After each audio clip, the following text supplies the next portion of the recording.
Big ಮಾರ್ನಿಂಗ್ಗೆ ಮತ್ತೆ ಸ್ವಾಗತ. ಮುಂದಿನ ಸುದ್ದಿಯತ್ತ ಗಮನ ಹರಿಸೋದಕ್ಕಿಂತ ಮೊದಲು ಗೃಹಲಕ್ಷ್ಮಿಯಲ್ಲಿ 4,000 ಹಾಕಿದ್ದಾರಂತೆ. ನಿಮ್ದು ಯಾವುದೋ ಒಂದು ಟ್ರೆಂಡಿಂಗ್ ಆಗಿತ್ತಲ್ಲ, 2,000 ಹೋಗ್ಬಿಡ್ತು. ನಂದೇ ಹೊಂಟೋಯ್ತು. ಎಲ್ಲಿಯವರು? ಅವ್ರು ಮೈಸೂರವರು ಸರ್. ಹೌದಾ? ಏನು ಹೆಸರು?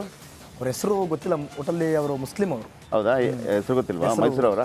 ಅವ್ರಿಗೆ ಹೇಳ್ಬಿಡು 4,000 ರೂಪಾಯಿ ಬಂದಿದೆ ಅಂತೇಳಿ. ಅವ್ರು 4,000 ರೂಪಾಯಿ ಬಂದಿದೆ. ಒಂದು 2 ದಿವಸ ಕಳೆದು ಹೋಗಲಿಲ್ಲ ಅಂತಂದ್ರೆ ಮತ್ತೆ ಹೊಂಟೋಯ್ತು ದುಡ್ಡು ಅಂತ ಹೇಳಿದ್ರೆ ಕಷ್ಟ.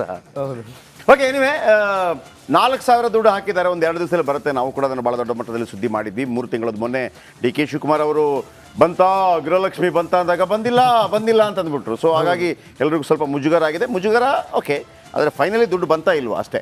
ಬಂದಿದೆಯಂತೆ, 2 ತಿಂಗಳದ ಹಾಕಿದ್ದಾರಂತೆ. ಭಾಳ ಖುಷಿ ಎಲ್ರಿಗೂ ಸಿಕ್ಕಿದೆ. ಎಂಜಾಯ್ ಮಾಡ್ಕೊಳ್ಳಿ ಅದನ್ನು. ಈಗ ಸಿ ಎಂ ವಿರುದ್ಧ ದೋಸ್ತಿ ನಾಯಕರಿಂದ ಪಾದಯಾತ್ರೆ ಆಗ್ತಾ ಇದೆಯಲ್ಲ, ಇನ್ನು ಮೈಸೂರು ಚಲೋದಿಂದ ಬೆಂಗಳೂರು ಟು ಮೈಸೂರು ಪಾದಯಾತ್ರೆ ಆಗ್ತಾ ಇದೆ. ಒಂದು ಕಡೆ HD ಕುಮಾರಸ್ವಾಮಿ ಅವರು ಡಿ ಕೆ ವಿರುದ್ಧ ಆರೋಪ ಪ್ರತ್ಯಾರೋಪ ಎಲ್ಲ ಮಾಡ್ತಾ ಇದ್ದಾರೆ. ಡಿ ಕೆ ಶಿವಕುಮಾರ್ ಕೂಡ ಏಕವಚನದಲ್ಲಿ ಬಹುವಚನದಲ್ಲಿ ಎಲ್ಲ ಮಾತಾಡ್ತಾ ಇದ್ದಾರೆ. ಈ ನಡುವೆ ಅಕ್ಕ ಮಾಯ ಸುಮಕ್ಕ ಎಲ್ಲಿ, ಸುಮಲತಾ ಎಲ್ಲಿದ್ದಾರೆ? ಮೈಸೂರು ಚಲೋದಿಂದ ದೂರ ಉಳಿದಿರೋ ಸುಮಲತಾ ತೀವ್ರ ಕುತೂಹಲ ಮೂಡಿಸಿದ ರೆಬಲ್ ಲೇಡಿ ನಡೆ ಇಂದು ಮಂಡ್ಯ ನಗರದಲ್ಲಿ ಸಾಗಲಿದೆ ಪಾದಯಾತ್ರೆ. ಇಂದಾದರೂ ಪಾದಯಾತ್ರೆಯಲ್ಲಿ ಭಾಗಿಯಾಗ್ತಾರಾ ಸುಮಲತಾ? MP ಚುನಾವಣೆ ಬಳಿಕ ಮಂಡ್ಯದಿಂದ ಸುಮಲತಾ ದೂರ ಉಳಿದಿದ್ದಾರೆ. BJP ಕಾರ್ಯಕ್ರಮಗಳಿಂದಲೂ ಮಂಡ್ಯ ಗೌಡ್ತಿ ಅಂತರ ಕಾಯ್ದುಕೊಂಡಿದ್ದಾರೆ. ಕಳೆದ 4 ದಿನಗಳಿಂದ ಭಾಗಿಯಾಗಲೇ ಇಲ್ಲ ಸುಮಲತಾ.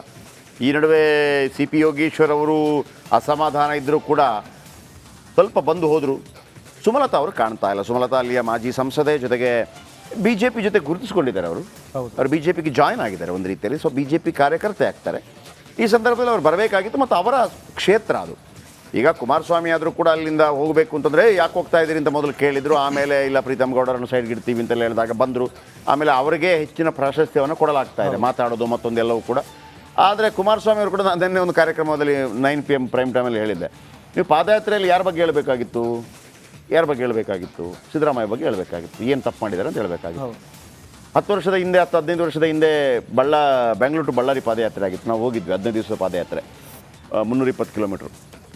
ಆಗ ಹಳ್ಳಿ ಗಲ್ಲಿಗಳಲ್ಲಿ ಸಿದ್ದರಾಮಯ್ಯ ಒಂದೇ ಹೇಳ್ತಾ ಇದ್ದದ್ದು, ಗಣಿ ಜನಾರ್ದನ್ ರೆಡ್ಡಿ ಲೂಟಿ ಮಾಡಿದ್ದಾರೆ, 1,00,000 ಕೋಟಿ ಅಂತೇಳಿ ಹೇಳ್ಕೋತಾರೆ. ಫೇಮಸ್ ಆಗಿಬಿಡ್ತು. ಈಗ ಇವರು ಬಂದವರು ಯಾರು ಹೇಳಬೇಕಾಗಿತ್ತು? ಸಿದ್ದರಾಮಯ್ಯ ಏನು ತಪ್ಪು ಮಾಡಿದ್ದಾರೆ ಅಂತ ಹೇಳಬೇಕಾಗಿತ್ತು, ಜನರಿಗೆ ಅರ್ಥ ಆಗಬೇಕಾಗಿತ್ತು. ಇದು ಟ್ರ್ಯಾಕೇ ಬದಲಾಗಿದೆ. ಕುಮಾರಸ್ವಾಮಿ ಸಿದ್ದರಾಮಯ್ಯನವರು ಬೈತಾ ಇಲ್ಲ, ಡಿ ಕೆ ಶಿವಕುಮಾರನ್ನು ಬೈತಾ ಇದ್ದಾರೆ.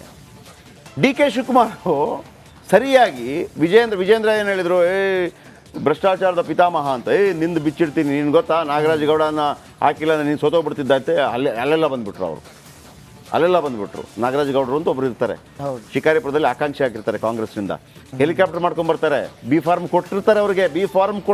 ಇದು ಯಾರು ಹೇಳದ ಸುದ್ದಿ. ಬಿ ಫಾರ್ಮ್ ಕೊಟ್ಟಿರ್ತಾರೆ ಕಾಂಗ್ರೆಸ್. ಸಿದ್ದರಾಮಯ್ಯ ಕೊನೆಗಳಿಗೆ ಬೇಡ ಅಂತಾರೆ. ಅವರಿದ್ದರೆ ಸೋಲ್ತಿದ್ರಂತೆ. ಯಾಕೆ ಸಿದ್ದರಾಮಯ್ಯ ಬೇಡ ಅಂತಂದ್ರು ಅಂತಂದರೆ, ಅಲ್ಲಿ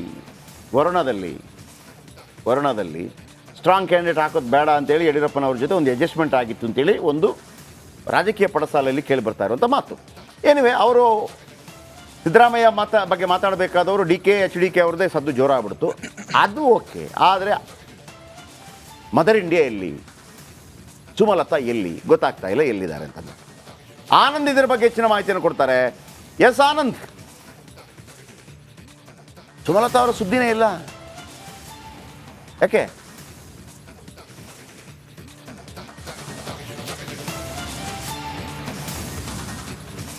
ಜಯಪ್ರಕಾಶ್ ಶೆಟ್ಟಿ, ಮೂಡ ಹಗರಣದ ವಿರುದ್ಧ JDS ಹಾಗೂ BJP ನೇತೃತ್ವದಲ್ಲಿ ಪಾದಯಾತ್ರೆ ನಡೀತಾ ಇದೆ. ಸಿದ್ದರಾಮಯ್ಯ ಅವರ ರಾಜೀನಾಮೆಗೆ ಆಗ್ರಹಿಸಿ ಪಾದಯಾತ್ರೆ ನಡೀತಾ ಇದೆ. ಈ ಒಂದು ಪಾದಯಾತ್ರೆ 5ನೇ ದಿನಕ್ಕೆ ಕಾಲಿಟ್ಟಿದ್ರು ಕೂಡ ಸುಮಲತಾ ಅವರು ಈವರೆಗೆ ಕಾಣಿಸ್ಕೊಂಡಿಲ್ಲ.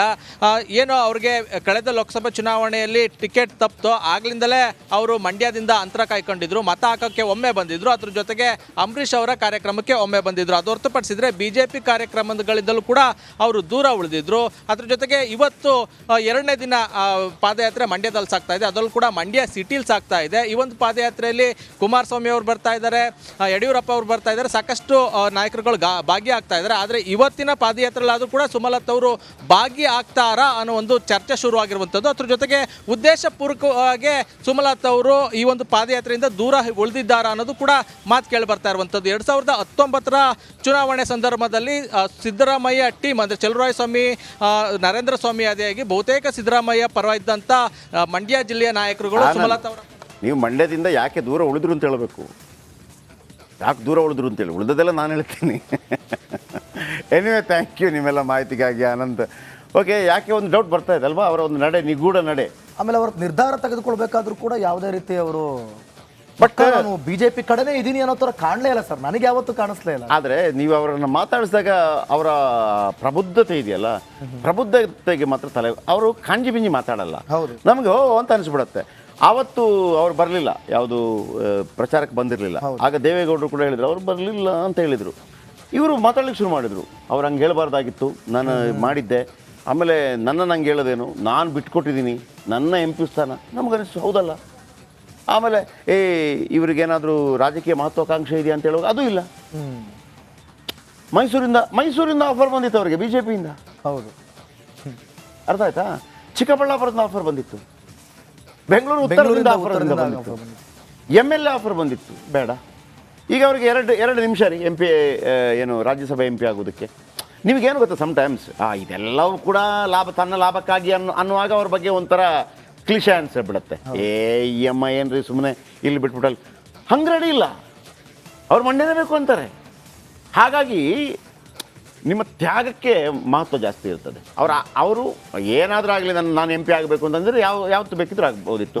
ಆಯಿತು, ಈಗ ಇವರ ಮಗನಿಗೆ ಒಂದು ಅಲ್ಲಿ MLA ಸೀಟ್ ಕೇಳಿದರೆ 2 ನಿಮಿಷದಲ್ಲಿ ಕೊಡ್ತಾ ಇದ್ದೀವಿ. ಹೌದು, ಆದರೆ ಇವರನ್ನು ಕೇಳಿದ್ವಿ, ನಿಮ್ಮ ಮಗ ನಾನಿರೋ ತನಕ ಬೇಡ, ಅರೆ ಯಾರು ಹೇಳ್ತಾರೆ. ಹಾಗಾಗಿ ಕೆಲವೊಂದು ಅದಕ್ಕೆ ಇವರ ನಡೆ ನಿಗೂಢ ನಮ್ಗೆ ಯಾರಿಗೂ ಅರ್ಥ ಆಗ್ತಾ ಇಲ್ಲ. ಅದೇ ಯಾವ ರೀತಿ ಯೋಚನೆ ಮಾಡ್ತಾರೆ. ಆಮೇಲೆ ನಮಗೆ ಅಂಬರೀಷ್ ಬಗ್ಗೆ ಒಂದು ಅಪಾರವಾದಂಥ ಅಭಿಮಾನ ಇದೆಯಲ್ಲ, ನಾನು ಅದಕ್ಕೆ ಸುಮಲತಾ ಅವ್ರಿಗೊಮ್ಮೆ ಹೇಳಿದ್ದೆ, ಮೇಡಮ್ ನಿಮ್ಮ ಈ ಮಾತೆಲ್ಲ ಕೇಳಿದಂತ ಈಗ ಗೊತ್ತಾಯಿತು ಅಂಬರೀಷ್ ನಿಮ್ಗೆ ಯಾಕೆ ಬಿದ್ದರು ಅಂತೇಳಿ. ಅವ್ರಿಗೆ ಹೇಳಿದ್ದೆ, ನಿಮ್ಗೆ ಯಾಕೆ ಅಂಬರೀಷ್ ಅಂತವ್ರು ಬಿದ್ದರು ಅಂತ ಈಗ ಗೊತ್ತಾಯಿತು ಅಂತೇಳಿ. ಓಕೆ, ಈಗ ಒಂದು ಬ್ರೇಕ್ ಆದ ನಂತರ ಮುಂದಿನ ವೆಲ್ಕಮ್ ಬ್ಯಾಕ್. ಈಗ ರಾಜಕೀಯ ಸುದ್ದಿ ಆಯಿತು, ಒಂಚೂರು ಮತ್ತೆ ದರ್ಶನ್ ಕಡೆ ಬರೋಣ. ಇದು ಅಪವಿತ್ರ ಸಂಬಂಧದ ಬಿಗ್ ಎಕ್ಸ್ಕ್ಲೂಸಿವ್ ಸುದ್ದಿ. ಆದರೂ ಪೊರ್ಕಿ ಬುದ್ಧಿ ಕಲಿತಾ ಇಲ್ವಾ ಅಂತ, ಇಲ್ಲಿ ಜೈಲಲ್ಲಿ ಇದ್ರೂ ಕೂಡ ಮದ್ದಾನೆಯನ್ನ ಎಲ್ಲಿ ಪಳಗಿಸ್ಬೇಕು ಅಲ್ಲಿ ಪಳಗಿಸ್ತಾ ಇದ್ರು ಕೂಡ ಇನ್ನು ಬುದ್ಧಿ ಕಲಿಲಿಲ್ವಾ ಅಂತ. ಈಗಲೂ ಕೂಡ ಪವಿತ್ರ ಮತ್ತೆ ದರ್ಶನ್ ಭೇಟಿ ಆಗ್ತಿದ್ದಾರಂತೆ. ಎಲ್ಲಿ ಭೇಟಿ ಆದ್ರೂ ಗೊತ್ತಾ? ಹಾಗಾದ್ರೆ ಇಬ್ಬರ ಮೀಟಿಂಗ್ ಸ್ಪಾಟ್ ಯಾವುದು ಗೊತ್ತಾ? ಅದಕ್ಕೆಲ್ಲ ರೀತಿ ಸಹಾಯ ಸಿಗ್ತಾ ಇದೆಯಾ? ಜೈಲಲ್ಲೇ ಸೀಕ್ರೆಟ್ ಆಗಿ ದರ್ಶನ್ ಮತ್ತು ಪವಿತ್ರ ಭೇಟಿ ಆಗ್ತಿದ್ದಾರಾ? ಜೈಲಿನ ಆಸ್ಪತ್ರೆಯಲ್ಲಿ ಇಬ್ಬರು ಗುಪ್ತವಾಗಿ ಮಾತುಕತೆ ನಡೆಸಿದ್ದಾರಾ? ಕದ್ದು ಮುಚ್ಚಿ ಭೇಟಿಯಾಗಿ ಮಾತನಾಡಿದ್ದಾರೆ ಎನ್ನುವಂಥ ಡೀಟೇಲ್ಸ್ ಸದ್ಯಕ್ಕೆ ಸಿಗ್ತಾ ಇರೋದು. ಹಾಗಾದ್ರೆ ಇಬ್ಬರನ್ನು ಭೇಟಿ ಮಾಡುತ್ತಿರೋ ಅಧಿಕಾರಿ ಯಾರು? ಸುಮ್ಮನೆ ಭೇಟಿ ಮಾಡ್ಲಿಕ್ಕೆ ಆಗೋದಿಲ್ಲ, ಯಾರಾದರೂ ಒಬ್ರು ಸಹಾಯ ಮಾಡಿರಲೇಬೇಕು.